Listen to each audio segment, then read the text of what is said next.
آج ہم سیکھیں گے فسح کی تیاری. عید فسح ہے نا, یہ عید فسح ہم منا رہے ہیں, اور عید فسح کی تیاری کے بارے میں ہمیں پتہ ہونا چاہیے. آمین. اور میرا ایمان ہے کہ جو آج چیزیں میں آپ کے ساتھ شیئر کروں گا, ہو سکتا ہے آپ لوگوں نے سنی ہو پہلے, لیکن بہت سارے لوگ ایسے بھی ہوں گے جنہوں نے نہیں سنی ہوں گی. تو میں چاہتا ہوں کہ آج آپ لوگوں تک اس کی ساری جو فسح کی تیاری ہے, فسح کس طرح تیار کیا جاتا تھا اور کس طرح سے اس کو ارینج کیا جاتا تھا, ہر چیز جو ہے وہ کوشش کروں گا کہ میں اپنے ٹائم میں اس کو جو ہے آپ تک پہنچا سکوں. تو آئیے خداوند کلام سے دیکھیں گے, میرے ساتھ نکالیے گا مقدس متی رسول کی انجیل اس کا 26 باب, مقدس متی رسول کی انجیل اس کا 26 باب اور اس کی 17 آیت سے لے کے 19 آیت تک کلام خدا میں ہم دیکھیں گے. جسے نکالیا گئے آمین. جی پڑھنے میں کیجیے گا. خدا کریم اور مقدس پاک کلام میں یوں لکھا ہے, اور عید فطیر کے پہلے دن شاگردوں نے یسوع کے پاس آ کر کہا, تو کہاں چاہتا ہے کہ ہم تیرے لیے فسح کھانے کی تیاری کریں؟ اس نے کہا, شہر میں فلاں شخص کے پاس جا کر اس سے کہنا, استاد فرماتا ہے کہ میرا وقت نزدیک ہے, میں اپنے شاگردوں کے ساتھ تیرے ہاں عید فسح کروں گا. اور جیسا یسوع نے شاگردوں کو حکم دیا تھا انہوں نے ویسا ہی کیا اور فسح تیار کیا. خداوند کے پاک کلام کے پڑھے اور سنے جانے پر خداوند کی خاص برکت ہو. خداوند کا شکر سب کے آمین. سب لوگ بیٹھ جائیں, سب لوگ بیٹھ جائیں.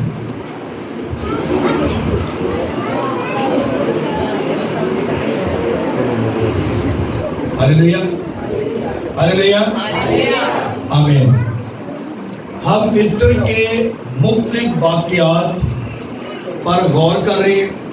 مختلف جو خداوند کی آمد تھی اس کے لیے ہم نے تیاری کی, اس کی ہوشنا کے نعرے ہم لگائے اور ہم نے پام سنڈے کو سیلیبریٹ کیا. اور اسی طرح ہم اب دیکھتے ہیں کہ خدا کا کلام ہمیں کیا فرماتا ہے کہ مسیح یسوع کیا کہہ رہا ہے. اور عید فطیر کے پہلے دن شاگردوں نے یسوع کے پاس آ کر کہا, تو کہاں چاہتا ہے کہ ہم تیرے لیے فسح کھانے کی تیاری کریں؟ شاگردوں نے یہ بات کہی کہ تو کہاں چاہتا ہے کہ ہم تیرے لیے فسح جو ہے وہ تیار کریں. اب فسح جو تھی, یہ جو ویک تھا, اس ویک کو ہم جو ہولی ویک کہتے ہیں, یہ جو ویک ہے یہ ہفتے کے دن سے شروع ہو جاتا ہے اور یہ جمعے تک چلتا ہے, گڈ فرائیڈے تک. یعنی کہ ہفتے سے شروع ہوتا ہے اور آگے پھر جو ہے وہ سارا ویک جو ہے پھر چلتا ہے, اتوار, پیر, منگل اور بدھ, جمعرات اور جمعے تک جو ہے یہ پورا ویک جو ہے یہ ہولی ویک ہے. یہ پاک ہفتہ ہے اور اس میں سارے جتنے بھی دن ہیں سارے اہم ہیں اور ہر دن کوئی نہ کوئی کام ہوا ہے. یسوع جو ہے وہ بیتنیہ میں رہتا تھا, بیتنیہ میں آ کر اس نے قیام کیا. تو بیتنیہ جو تھا یہ مریم اور مارتا اور لازر کا گھر تھا, جہاں پر یسوع آ کر ٹھہرا ہوا تھا. اور وہ ہر روز وہاں سے نکلتا اور یروشلم میں آتا, ہیکل میں آتا, اور وہاں سے پھر واپس جو تھا وہ ان کے گھر چلا جاتا. ہر روز آتا اور ہر روز وہاں سے وہ واپس چلا جاتا تھا. اور جو فقیر فریسی لوگ تھے, جو کاہن تھے, انہوں نے ان کا یہ پیغام تھا یہودا اسکریوتی کو, انہوں نے پیسے دے رکھے تھے اور کہا تھا کہ جیسے ہی یسوع اکیلا ہو تو ہم نے بتانا ہے تاکہ ہم یسوع کو پکڑ سکیں. لیکن وہ رش ہونے کی وجہ سے یسوع کو پکڑ نہیں سکتے تھے, اور جتنے دن بھی یسوع آتا رہا اس کے ساتھ بھیڑ ہوتی تھی, اس لیے وہ یسوع کو پکڑ نہیں سکتے تھے. لیکن یہودا اسکریوتی جو ہے وہ اسی وقت میں تھا کہ کب یسوع اکیلا ہو اور میں جا کر ان فقیوں فریسیوں کو ان کہانوں کو بتاؤں کہ یسوع آج اکیلا ہے، اسے جا کر پکڑ لو۔ تو میرے عزیزو، آج ہم پہلے دیکھتے ہیں کہ فسح کی جو تیاری ہے وہ کیا ہے۔ فسح کی تیاری کیا ہے؟ فسح کی تیاری کا آغاز ہفتے کے دن سے ہوتا ہے اور پورا ویک جو ہے اس کی تیاری رہتی ہے، اور ان تمام ساتوں دن میں جو ہے وہ خداوند یسوع نے کوئی نہ کوئی کام کیا۔ اور اتوار کا دن جو ہے یہ اس میں پام سنڈے کو سیلیبریٹ کیا گیا کیونکہ یسوع شاہانہ طور پر جو ہے وہ ہیکل میں داخل ہوئے۔ آمین۔ تو میرے عزیزو، آج جو جمعرات کا دن ہے اس دن کو ہم سیلیبریٹ کرتے ہیں، لیکن پچھلے وقت میں جائیں تو اس کی کچھ اور بات تھی۔ یہ یسوع مسیح کیونکہ بیتنیہ سے ہر روز آتے تھے اور جمعرات کے دن جب وہ آئے تو پھر وہ واپس بیتنیہ میں نہیں گئے۔ ہلیلویا، بات کی سمجھ آ رہی ہے نا؟ جمعرات کو یسوع آئے ہیں اور واپس دوبارہ بیتنیہ میں نہیں گئے کیونکہ جمعرات کو یسوع کو پکڑ لیا گیا تھا، اس کو جو ہے گرفتار کر لیا گیا تھا۔ فقی فریسیوں نے، کہانوں نے جو ہے وہ مل کر اس کو جو ہے وہ گرفتار کر لیا۔ اب اس کے بارے میں ہم سیکھیں گے کہ یسوع جو ہے وہ اپنے شاگردوں کے ساتھ تھا۔ اب یہ جو لوگ تھے یہ یسوع کو پکڑنے کی تگ و دو میں تھے کہ کب یسوع کو پکڑیں، لیکن جو جمعرات کا دن تھا یہ قربانی کا دن تھا، اور ہم دیکھتے ہیں کہ یہودا جو اسرائیلی تھے ان کے دو قبیلے تھے، ان کے دو علاقے تھے، ایک گلیل کا تھا اور ایک یہودیہ کا تھا۔ اور گلیلی لوگ جو تھے نا وہ ایک دن پہلے جو ہے وہ عید فصح مناتے تھے، اور جو یہودیہ کے لوگ تھے وہ ایک دن بعد میں عید کو سیلیبریٹ کرتے تھے، اور جو گلیلی لوگ تھے نا ان کے وہ ایک دن پہلے سیلیبریٹ کرتے تھے، اور اس فصح کا جو ٹائم تھا وہ 2:30 سے لے کر 5:30 تک ٹائم تھا، یعنی کہ 2:30 بجے سے لے کے 5:30 بجے تک یہ فصح کو تیار کرتے تھے۔ یہ بکرے لیتے، قربانی کرتے اور اس کی تیاری کرتے تھے۔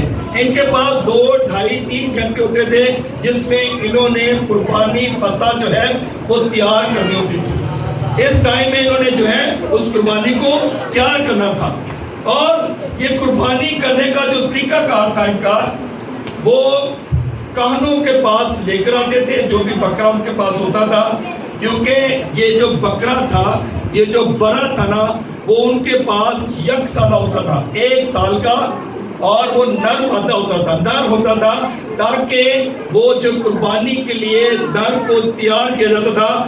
کچھ لوگ کیا کرتے تھے، گھروں میں بکروں کو جو ہے پالتے تھے، اور کچھ لوگ جو تھے وہ وہاں پر ہی یروشلم میں ہیکل سے ہی خرید لیتے تھے۔ اور مگر زیادہ تر کیا تھا کہ جو بکرا جو برا ذبح کرنے کے لیے لے کر جاتے تھے وہ کیا کرتے تھے، کاہن ان کو چیک کرتے تھے کہ کیا یہ قربانی کے لیے جائز بھی ہے کہ نہیں ہے، کیونکہ برے کے اندر کسی قسم کا کوئی داغ، کوئی جھری نہیں ہونی چاہیے تھی۔ اس کو چیک کرتے تھے، پھر وہ کہتے تھے کہ آپ اس کو قربانی کے لیے ذبح کر سکتے ہیں۔ اور یہاں پر جو کاہنوں کا جو انتظام تھا وہ کیا کرتے تھے کہ کاہن چیک کرتے تھے، لیکن موسٹلی وہ جتنے بھی بھرے لوگ گھروں سے لے کر آتے تھے نا ان کو ریجیکٹ کر دیتے تھے، اور وہ ریجیکٹ اس لیے کرتے تھے کہ وہ کہتے تھے کہ آپ یہاں سے بروں کو خریدیں، آپ یہاں سے جو برے ہیں، جو آپ نے جو قربانی کے لیے برا دینا ہے وہ آپ یہاں سے خریدیں، اور اگر وہ نہیں خریدتے تھے تو وہ بڑوں کو جو ہے وہ ریجیکٹ کر دیتے تھے. اس لیے لوگ پہلے اپنے گھروں سے لے کر آتے تھے, مگر اس کے بعد انہوں نے کیا کیا کہ اپنے گھروں سے بڑوں کو لانا بند کر دیا. کہتے تھے کہ کاہنوں کے پاس لے کر جاتے ہیں اور یہ ہر بار ریجیکٹ ہی کر دیتے ہیں. اس لیے انہوں نے جو ہے بڑے گھروں سے لانے بند کر دیے.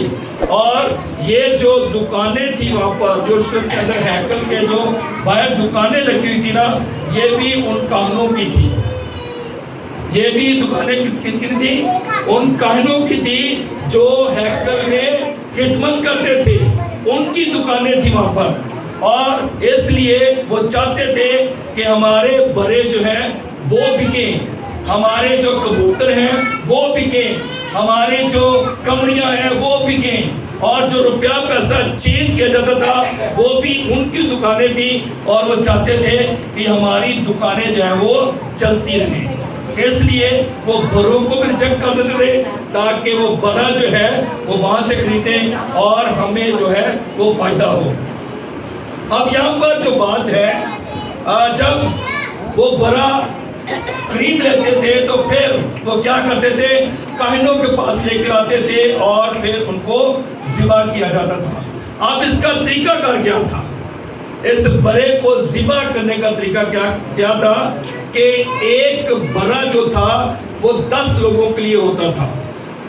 جو بڑا ذبح کرتے تھے وہ کتنے لوگوں کے لیے ہوتا تھا؟ 10 لوگوں کے لیے. اور ایک فیملی کے لیے ایک بڑا, یعنی کہ اگر 10 لوگ ہیں گھر کے تو ان کے لیے ایک بڑا ہوتا تھا. اور اگر فیملی کے لوگ کم ہوتے تھے تو وہ پھر اپنے نیبرز یعنی کہ اپنے رشتہ داروں کو یا اپنے ساتھ والے گھر والوں کو ساتھ ملا سکتے تھے. اب یہاں پر جو بڑا خریدا جاتا تھا وہ کاہنوں کے پاس لے کر جاتے تھے, اور 2 لوگ جو تھے وہ ہیکل میں جا سکتے تھے بڑے کو لے کر ذبح کرنے کے لیے. اور وہ کہتے تھے کہ زیادہ لوگ نہ آئیں کیونکہ یہاں پر تقریباً 10 سے 20 لاکھ کے قریب لوگ جو تھے وہ وہاں پر موجود ہوتے تھے. اور رش ہونے کی وجہ سے وہ کہتے تھے کہ کم لوگ آئے اور 2 لوگوں سے زیادہ جو ہے وہ لوگ ہیکل میں نہ آئے. یہاں پر جو بات بتائی گئی ہے, یسوع نے بھی اپنے 2 شاگردوں کو بھیجا تھا تاکہ وہ کیا کریں, بڑے کو خریدیں اور وہاں پر کیا کریں, ذبح کریں.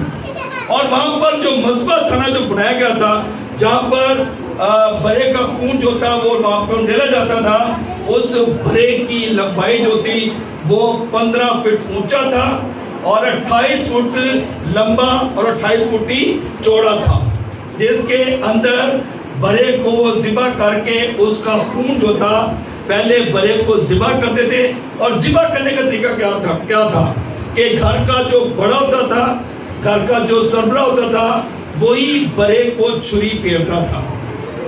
بڑے کو چھری کوئی عام آدمی پھیر نہیں سکتا تھا, نہ ہی کاہن پھیرتے تھے, ذبح کرتے تھے, بلکہ جو گھر کا سربراہ ہوتا تھا نا وہ بڑے کو ذبح کرتا تھا. اور اس کے علاوہ اور جو ہے وہ بڑے کو ذبح نہیں کر سکتا تھا.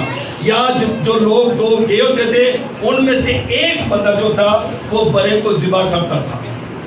اور جب بڑے کو ذبح کر دیا جاتا تھا تو اس کے اندر سے جو خون نکلتا تھا وہ ایک پیالے میں ڈالا جاتا تھا, وہ خون کلیکٹ کیا جاتا تھا اور اس خون کو جو ہے اس مذبح پر جا کر چھڑکا جاتا تھا. اور اس کے 4 کونے تھے, چکور تھا وہ, اور چاروں کونوں پہ جو تھا بڑے کا خون لگایا جاتا تھا تاکہ بڑے جو آپ نے قربانی دی ہے, جو آپ نے بڑے کا خون کلیکٹ کیا ہے, وہ مذبح پر لگایا جا سکے. اور شرط یہ تھی کہ جو مذبح ہے نا اس پر جو ہے سیڑھیاں نہیں تھی, اس کے اوپر سلائڈ تھی اور لوگ اس کے اوپر ریمپ کے اوپر چل کر جاتے تھے, کیونکہ یہ شرط تھی. یہ بتایا گیا تھا کہ آپ نے سیڑھیاں نہیں بنانی, اور وہ لوگ ریمپ کے اوپر جاتے تھے اور جا کر وہ جو بلڈ انہوں نے کلیکٹ کیا ہوتا تھا اس بلڈ کو جا کر کاہن کو دیتے تھے, اور کاہن جو تھا وہی اس مذبح پر جو ہے وہ خون چھڑکتا تھا. کائن کے علاوہ کسی اور کو اجازت نہیں ہوتی تھی کہ وہ خون کو چھڑکے. اس کے علاوہ کوئی جو ہے ایک تو بھلا جو چیک کرنے کا طریقہ کار تھا وہ بھی کاہن کرتے تھے, اور جو خون تھا وہ بھی کاہن ہی مذبح پر چھڑکتے تھے. کسی اور کو اجازت نہیں تھی, کیونکہ اگر کوئی اور چیک کرتا یا پاس کرتا تو اس کو جو ہے وہ قبول نہیں کیا جاتا تھا. سمجھ آ رہی نا بات کی؟ یہ تھوڑا ٹاپک ذرا تھوڑا ڈیپلی ہے, مشکل ہے, لیکن میری کوشش ہے کہ آپ لوگوں تک یہ بات جو ہے پہنچائی جا سکے تاکہ ہمیں پتہ ہو. اب یہاں پر جو بات ہے, جب برے کو ذبح کر دیا جاتا تھا, خون لگا دیا جاتا تھا, تو پھر ہیکل کے اندر ہی جو حکیں تھی وہ لگائی ہوتی تھی تاکہ برے کی جو کھلڑی ہے وہ وہاں پر جا کر علیحدہ سے وہ اتارتے تھے, اور پھر جو برا ذبح کیا ہوتا تھا اس پورے برے کو اٹھاتے تھے, اور اس میں چربی جو ہوتی تھی نا, چربی والے حصے سارے وہ نکالتے تھے اور جا کر کاہن کو دیتے تھے تاکہ جو آگ جلی ہوتی تھی وہاں پر جا کر وہ چربی کے حصے جلائے جاتے تھے. کاہن جلاتا تھا, یہ بھی اجازت کسی اور کو نہیں تھی. کاہن ان چربی کے پارٹس کو جا کر جلاتا تھا, اور پھر کاہن اجازت دیتا تھا کہ آپ اپنا بھرا جو ہے وہ لے جا سکتے ہیں. اب یہاں پر جو بات بتانے والی ہے وہ یہ ہے کہ جو بھرا ذبح کیا ہوتا تھا وہ یروشلم کے اندر ہی آپ کھا سکتے تھے, یروشلم سے باہر لے کر جانے کی اجازت نہیں تھی. ہلیلویا. جو بھرا ذبح کیا جاتا تھا, جو بھرا آپ کے پاس آ جاتا تھا, اس کا گوشت جو ہے, جیسے آج کل لوگ کیا کرتے ہیں, بکرا ذبح کرتے ہیں, اس کو بانٹنا شروع کر دیتے ہیں, لیکن اب اس وقت کیا تھا کہ پورا کا پورا بھرا دیتے تھے اور اس کو کیا کرتے تھے, انگاروں پہ جا کر پکاتے تھے. اس پورے بھرے کو, پورے بکرے کو کیا کرتے تھے, جا کر انگاروں پر پکاتے تھے, اور پھر جب وہ پک جاتا تھا تو اس میں سے پھر اس کو کیا کرتے تھے, گوشت نکالتے تھے اور وہ کھاتے تھے. اور ایک کنڈیشن اس میں یہ تھی کہ یہ جو بڑا قربانی والا ہوتا تھا اس کی ہڈی توڑی نہیں جاتی تھی, اس کی ہڈی توڑنے کی اجازت نہیں تھی. یسوع کو جب قربان کیا گیا تو ہم بائبل مقدس میں پڑھتے ہیں کہ اس کی کوئی ہڈی جو ہے وہ توڑی نہیں گئی تھی. یسوع کی پسلی میں بھی اگر نیزہ لگا ہے تو اس میں بھی اس کی پسلی ٹوٹی نہیں ہے, بلکہ اس کے اندر سے جو ہے نیزہ گزر گیا اور اس کی کوئی ہڈی ٹوٹی نہیں تھی. یہ ہمارا جو زندہ بنا ہے وہ یسوع ہے, اور اس نے ہماری خاطر صلیب پر جان دی ہے. آمین.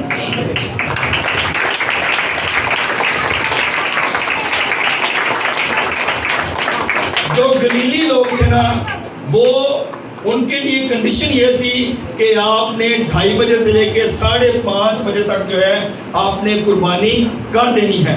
اور یہودیہ کے لوگ جو تھے ان کا جو ٹائم تھا وہ اگلے دن صبح 6 بجے شروع ہوتا تھا اور اگلی صبح تک ان کا ٹائم تھا, یعنی کہ 24 گھنٹے ہوتے تھے کہ وہ بھرے کو ذبح کر سکتے تھے. اب یہاں پر جو بات بتانے والی ہے کہ جب وہ بھرے کو ذبح کر رہے تھے, جب اگلے دن یہودیہ کے لوگوں نے جب قربانی دینی شروع کی, ادھر جو ہے وہ قربانی دی جا رہی تھی, بروں کو ذبح کیا جا رہا تھا, اور ادھر یسوع کو جو ہے وہ صلیب اٹھا کر لے جایا جا رہا تھا, اور تاکہ وہ جو ٹائم ہے وہ پورا ہو سکے اور خدا کا کلام بھی وہ پورا ہو سکے. اس سائڈ پہ یسوع کو قربان کیا جا رہا تھا, اور اس سائڈ پہ لوگ جو تھے, جو یہودیہ کے لوگ تھے, وہ یسوع کو صلیب پر چڑھانے کے لیے لے گئے تھے, اور جو یہودیہ کے لوگ تھے وہ اپنے بروں کو ذبح وہاں پہ کر رہے تھے. ہلیلویا. ذرا تھوڑا مشکل ہے لیکن سمجھنے والی بات ہے, اس کو سمجھنے کی بات ہے کہ آپ بعد میں اس کو ذرا سمجھیے گا اور دیکھیے گا کہ یہ کس طرح خدا نے اپنا نظام جو ہے وہ سیٹ کیا ہے. گلیل کے لوگوں نے ایک دن پہلے قربانی کی, اور یہودیہ کے لوگوں نے اس سے اگلے دن قربانی کی جس دن یسوع کو صلیب چڑھانا تھا, کیونکہ گڈ فرائیڈے والے دن جو یہودیہ کے لوگ تھے انہوں نے قربانی جو ہے وہ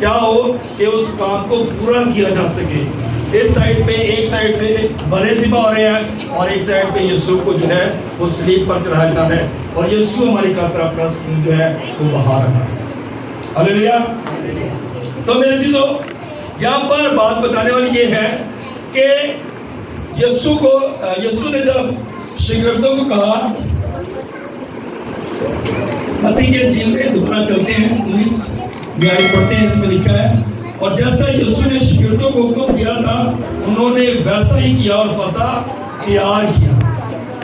اب یہاں پر جو فسح تیار کیا گیا ہے وہاں پر بتایا گیا کہ تم نے کیا کرنا ہے، تمہیں ایک جو ہے شخص جو ہے وہ گھڑا اٹھائے ہوئے ملے گا اور تم نے اس کے پاس جانا ہے اور جا کر کہنا ہے کہ استاد کا وہ بالا خانہ کہاں ہے جہاں پر استاد جو ہے وہ فسح کھائے اپنے شاگردوں کے ساتھ. آئیے کلام مقدس سے دیکھتے ہیں. مثال نکالے گا مرکز کی انجیل اس کا 14 باب.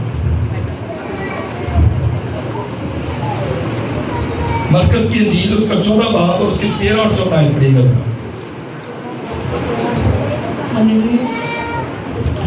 اس میں یہ لکھا ہے، اس نے اپنے شاگردوں میں سے 2 کو بھیجا اور ان سے کہا شہر میں جاؤ، ایک شخص پانی کا گھڑا لیے ہوئے تمہیں ملے گا، اس کے پیچھے ہو لینا اور جہاں وہ داخل ہو اس گھر کے مالک سے کہنا، استاد کہتا ہے میرا مہمان خانہ جہاں میں اپنے شاگردوں کے ساتھ فسح کھاؤں کہاں ہے. آمین. آمین. اب یہاں پر یسوع نے جب اپنے شاگردوں کو بھیجا ہے، 2 شاگردوں کو بھیجا، پطرس اور یوحنا کو. 2 شاگرد گئے ہیں اور یسوع نے اس لیے 2 شاگردوں کو بھیجا کیونکہ یہودا اسکریوتی جو ہے وہ یسوع کو پکڑوانا چاہتا تھا اور یسوع چاہتا نہیں تھا کہ وقت سے پہلے جو ہے وہ میں پکڑا جاؤں، اور کیونکہ یسوع چاہتا تھا کہ اپنے شاگردوں کے ساتھ کچھ باتیں کرے، کچھ ٹائم جو ہے وہ گزارے. اس لیے یسوع نے ایک کوڈ ورڈ دیا اپنے شاگردوں کو اور کہا کہ تمہیں جو ہے ایک شخص جو ہے وہ گھڑا اٹھائے ہوئے ملے گا اور اس سے جا کر تم نے ملنا ہے. اب آپ جو یہاں پہ بہنیں بیٹھی ہیں، جو پرانے لوگ بیٹھے ہیں، ان کو اس بات کا پتہ ہے کہ پہلے مرد جو تھے وہ گھڑا نہیں اٹھاتے تھے. عورتیں گھڑا اٹھا کر ہمیشہ اپنے گھروں کے لیے پانی بھرتی تھی. ایسا ہے کہ نہیں ہے؟ ایسا ہی ہے. تے ہوندے پہلے تو کوڑ انجی سی نا کہ بیبیاں جانے سی پانی بھرن لی تے بیبیاں تو مضبوط بھی سن تے ہون تے بندے جاندے نے بوتلاں موٹر سائیکل اتنے رکھے ہوندے نے جا کے پکڑنے چلے جاندیاں نے. اس طرح ہی ہے نا، فلٹر تے گئے جا کے پانی بھر کے لے آنا. ہن یہ کام ہو رہا ہے. ادو بیبیاں پانی بھر کے لیا سی، گھڑے بھر کے لیا سی تے یسوع نے کوڈ دیتا کیونکہ مرد اس وقت گھڑا نہیں اٹھاتے تھے اور یسوع نے پراپر ایک پورا جو تھا، کیونکہ یسوع کو پکڑوانے کا منصوبہ بھی تیار تھا، سب کچھ تیار تھا، لیکن ایک کوڈ بتایا گیا کہ تم نے اس مرد کے پیچھے جانا ہے. اور شاگردوں نے جب اس مرد کو دیکھا تو وہ اس کے پاس گئے اور جا کر کہا کہ استاد کہتا ہے کہ وہ جگہ کہاں ہے جہاں پر میں نے جو ہے فسح کھانی ہے. اپنے شاگردوں کے ساتھ جا کر فسح کھانی ہے. تو وہ مرد اس نے ہر چیز تیار کر رکھی تھی، پتہ تھا، اس کو بھی پتہ تھا کہ یہاں پر جو ہے یسوع نے آنا ہے اور اس نے آ کر فسح کھانا ہے. بتایا گیا کلام مقدس میں کہ وہ بالا کھانا تیار تھا اور بتایا گیا، اور یسوع جو ہے جب بتایا گیا اور شاگردوں نے، پطرس اور یوحنا نے جا کر وہ فسح ساری تیار کی، بڑے کو جو ہے وہ بھون دیا، تیار کر دیا، اور یسوع جو ہے اپنے شاگردوں کے ساتھ جو باقی شاگرد تھے، جو 10 شاگرد تھے، ان کو لے کر اس جگہ پر گیا تاکہ اپنے شاگردوں کے ساتھ کیا کرے؟ کھانا کھائے. اور یہاں پر یسوع نے بہت ساری باتیں اپنے شاگردوں کے ساتھ کی. تقریباً 3 گھنٹے وہ اپنے شاگردوں کے ساتھ رہا، 3 گھنٹے اس نے باتیں کی، ان کے لیے دعا بھی کی، ان کے پاؤں بھی دھوئے اور ان کو پورا جو ٹائم بھی دیا اور ان کی ساری خدمت کو بھی بتایا کہ تم نے کس طرح اپنے کام کو کرنا ہے۔ ہلیلویا۔ اور یسوع نے ان کے لیے دعا بھی کی، اور پھر جب کھانا کھا کر وہ جب وہاں سے نکلے ہیں، پھر وہ جا کر جو ہے گثسمنی باغ کے اندر اس نے دعا بھی کی، اور یہودا اسکریوتی جب وہ بھی پہلا ہی پیالہ پی رہے تھے، پہلا ہی پیالہ انہوں نے پیا، تو یہودا اسکریوتی جو ہے وہ ان کے بیچ میں سے نکل گیا اور جا کر ان کہنوں کو بتایا کہ یسوع جو ہے وہ گثسمنی باغ میں جانے والا ہے، اب وہ اکیلا ہوگا اور وہاں پر جا کر تم نے اس کو پکڑ لینا ہے، کیونکہ یسوع نے کہا تھا اس کے بعد ہم گثسمنی باغ میں جائیں گے اور وہاں پر جا کر دعا کریں گے، کیونکہ وہی اس کے تنہائی کا ٹائم تھا، وہی اس کے اکیلے پن کا ٹائم تھا، تاکہ وہ شاگردوں سے الگ ہو اور وہاں پر جا کر دعا کرے۔ ہلیلویا۔ اور جب وہ وہاں سے نکلا ہے اور جا کر یسوع نے دعا بھی کی اور اپنے شاگردوں کو بھی یہ بات کہی کہ جاگو اور دعا کرو تاکہ تم آزمائش میں نہ پڑو۔ ہلیلویا۔ تو میرے عزیزو، یسوع نے جب شاگردوں کو یہ بات کہی اور پھر وہ سو گئے، تو پھر وہ کہتا ہے کہ اب سوتے رہو، کیونکہ دیکھو میرا پکڑوانے والا آ پہنچا ہے۔ اور جب یسوع کو پکڑ کر لے گئے تو یہ جمعرات کا دن تھا، اور اس ساری رات میں جو ہے یسوع پر جو ہے وہ سیاست ہوئی، بہت سارا کام ہوا، لیکن یسوع، کیونکہ یسوع اس بات کو جانتا تھا کہ یہ کام ہونا ہے، اور وہ اس بات کو جانتا تھا کہ میرے قربانی دینے کے بغیر دنیا جو ہے وہ نجات نہیں پا سکتی، میں خون بہاؤں گا تو لوگ نجات پائیں گے، لوگ رہائی پائیں گے اور اپنے گناہوں سے چھوٹ جائیں گے۔ ہلیلویا۔ اور یہ سارا پروسیس جو ہے یہ اس کے جو پرانے عہد نامہ کے اندر جتنے بھی بیان لکھے گئے ہیں، جتنا بھی کلام لکھا گیا ہے، وہ سارے کلام کو یسوع نے پورا کیا ہے۔ آمین۔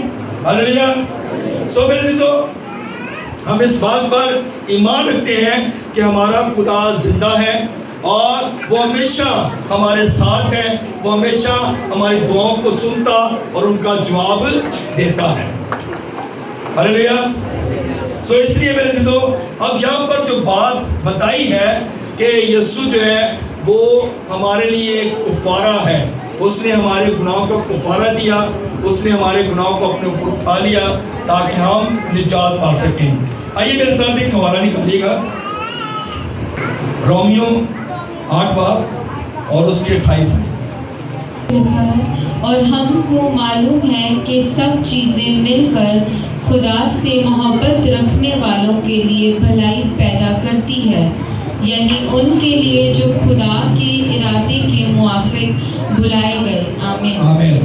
اب یہاں پر بتایا گیا ہے، رومیو کو خط لکھتے وقت پول یہ بات کرتا ہے، کہتا ہے ہم کو معلوم ہے کہ سب چیزیں مل کر خدا سے محبت رکھنے والوں کے لیے بھلائی پیدا کرتی ہے۔ ہم جو خدا سے پیار کرتے ہیں، ہمارے لیے یہ بھلائی ہے، ہمارے لیے یہی برکت ہے کہ ہم خدا کے حضور جھکیں، دعا کریں، تاکہ ہماری جو محبت ہے، ہماری جو رفاقت ہے، ہمارے لیے جو خدا یسوع مسیح نے اپنا خون بہایا ہے، تاکہ ہم سب کیا ہوں، ایک ہو جائیں، ہم سب کیا ہوں، یسوع کے بیٹے اور بیٹیاں بن جائیں، تاکہ ہماری زندگیوں کے اندر بحالی کا کام ہو، ہمارے اندر جو ہے وہ خدا اپنی محبت کو ڈالے۔ کلام مقدس میں یہ بات لکھی گئی،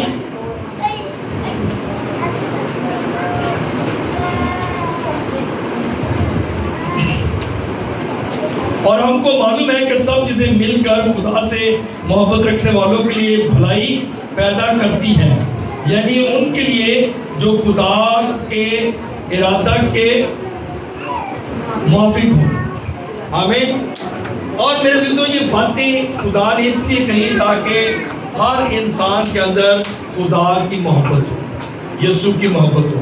اگر ہمارے اندر محبت نہیں ہے تو ہم کیا ہیں، چھنچھناتی جھاگ اور ٹھنڈاتے پیتل ہیں۔ ہمارے اندر اگر محبت نہیں ہے، اگر یسوع کی محبت نہیں ہے تو ہم کیا ہیں، خالی ہیں۔ اور اس کے لیے ہمیں ایک دوسرے کے ساتھ محبت رکھنے کی ضرورت ہے. یہ جو تہوار آتے ہیں، کرسمس آتا ہے، ایسٹر آتا ہے، یہ ہمیں محبت کا پیغام دیتا ہے. آمین. کیونکہ یسوع محبت ہے اور اس نے یہی بات ہمیں سکھائی ہے کہ ایک دوسرے کے ساتھ کیا کرو، محبت رکھو تاکہ بھلائی کا کام ہو. اور ہم سب کیا ہوں، ایک دوسرے کے ساتھ محبت رکھیں تاکہ ہم ایک دوسرے کے لیے جو ہے وہ بھلائی کا کام کر سکیں. تو میرے عزیزو، یہ سب سے بڑی بات ہے کہ ہم نے ایک دوسرے کے ساتھ محبت رکھنی ہے، ایک دوسرے کے دکھ سکھ میں شامل ہونا ہے تاکہ ہم خدا کے اس کام کو پورا کر سکیں. خدا نے اس کام کو ضلع سے آپ سب کو بڑی بات ہے.